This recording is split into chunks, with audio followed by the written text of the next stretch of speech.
everybody, it's Christine, and I am back with a layout for Scrapbook Adhesives by 3L today.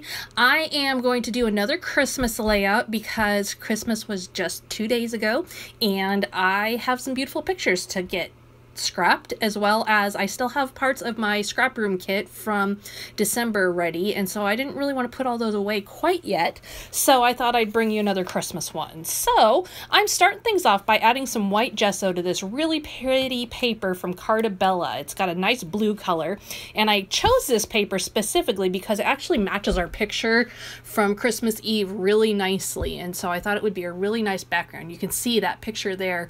My son is wearing a blue sweater, and it just really made the picture pop, I thought, with that background. Now I'm going to use my laser square to go ahead and get this centered, and then I will use my Easy Runner Grand to make sure and get that picture on there nice and tight. And then I'm going to go ahead and pull out the Home & Hobby glue pen. It's a dual tip pen, and I'm going to use just the fine tip, but actually what I'm going to do today is just squeeze a little bit of that out onto the paper and dip my die cut piece into that.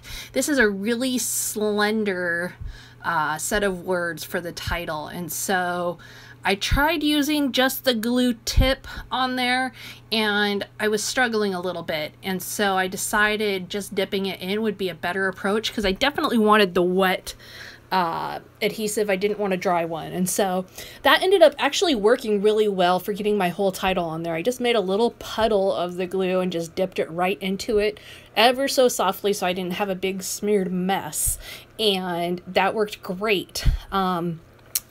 You know, every once in a while a wet adhesive really makes sense, and I felt like, especially in this case where I had gesso on the back, I wanted something wet to really hold and grab onto that gesso really well, as that I have it overlapping my picture, and I wanted it to grab onto that really well also.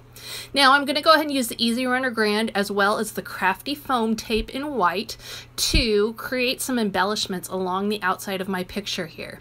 What I did is I fussy cut all those ornaments and bells out of a paper that came in the kit, and I did not try and get every single detail of the cuts. I didn't cut out the strings at the top of it. I didn't even cut out all the little tiny additions to ornaments. I really went with just the basic shape of them and cut them out so that I could really speed the whole process up. You know, speed at this time of year is kind of important. I have family in town, I'm busy with my kids and all these things, and so any way I can simplify the process, I definitely want to. Now, not that I want it to look any less spectacular than any other layout, but this isn't the time of year where I want to go too crazy on fussy cutting or that kind of stuff. So you can see I laid all those ornaments out surrounding the picture and in between the title. I did offset the title so it's slanted because I wanted it to kind of look like, I don't know, a Christmas card. I felt like it with it slanted, it kind of looked that way. Now the next thing I'm going to do is break up some of that blue patterned paper, and I'm going to do that by adding on 1/2-inch strips of a red cardstock and then a striped cardstock also from the kit. And all I did with the striped one there is I just took my scissor to it and I just distressed the top edge of it just to make things a little bit less rigid.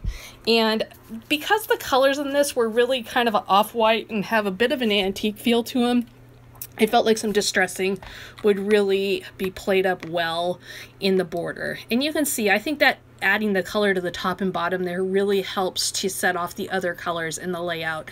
Whereas before the blue was very dominant, now I think the red pops a little more nicely.